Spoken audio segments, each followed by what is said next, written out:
Perkenalkan, nama saya Stephen Otniel dari kelas B Manajemen. Di sini saya akan menjelaskan materi tentang manajemen keuangan, yaitu materi tentang tingkat bunga. Langsung saja masuk ke dalam pengertiannya. Pengertian tingkat bunga yaitu dalam teori klasik, tingkat bunga adalah harga dari penggunaan uang atau sebagai sewa atas penggunaan untuk jangka waktu tertentu. Harga di sini sama dengan harga barang apabila jumlah dana yang ditawarkan kreditur lebih besar dari dana yang diminta oleh debitur, maka harga akan cenderung turun. Keynes berpendapat bahwa tingkat bunga adalah biaya penggunaan dana yang dinyatakan dalam persentase persatuan waktu. Dalam teori ini disebutkan bahwa keputusan untuk melakukan investasi atau tidak melakukan investasi tergantung perbandingan atau persentase besarnya keuntungan yang diperoleh. Hal ini sering disebut dengan marginal efficiency of capital. Selanjutnya yaitu masuk ke dalam teori tingkat bunga berdasarkan jangka waktu. Menurut Budiono 1992, teori tingkat bunga ada 3 macam. Yang pertama yaitu liquidity preference, yaitu tingkat suku bunga akan selalu naik dengan semakin lama kita pinjam atau meminjami. Dalam hal ini, teori Keynes mengatakan bahwa seorang ingin liquid.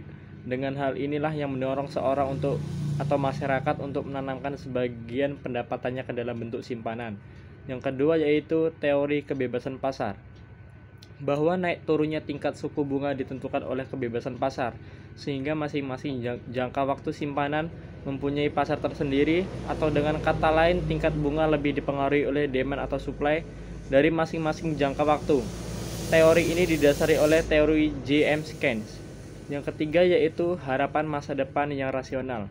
Teori ini diilhami oleh teori klasik bahwa seorang harus memprediksi atau meramalkan arah atau keadaan masa depan yang sewaktu-waktu bisa berubah atau tidak pasti. Selanjutnya yaitu faktor-faktor yang mempengaruhi tingkat bunga. Dalam laporan tahunan Bank Indonesia beberapa tahun terakhir, terdapat sorotan yang cukup tajam terhadap perkembangan diri tingkat suku bunga dalam negeri yang cukup tinggi. Hal ini dianggap wajar jika dilihat dari kepentingan pengusaha yang melaksanakan kegiatannya pada umumnya menggunakan dana yang berasal dari kredit perbankan. Namun di sisi lain, para deposan berkepentingan dengan suku bunga simpanan berjangka yang cukup menarik. Selain itu, setelah mempertahankan daya beli dari uang yang disimpan, suku bunga menurut kacamata deposan harus cukup menarik jika dibandingkan dengan alternatif penanaman dana lainnya. Itulah penjelasan atau penyampaian materi saya tentang tingkat bunga. Kurang lebihnya saya mohon maaf, semoga ini bermanfaat buat kita semua. Saya akhiri, terima kasih.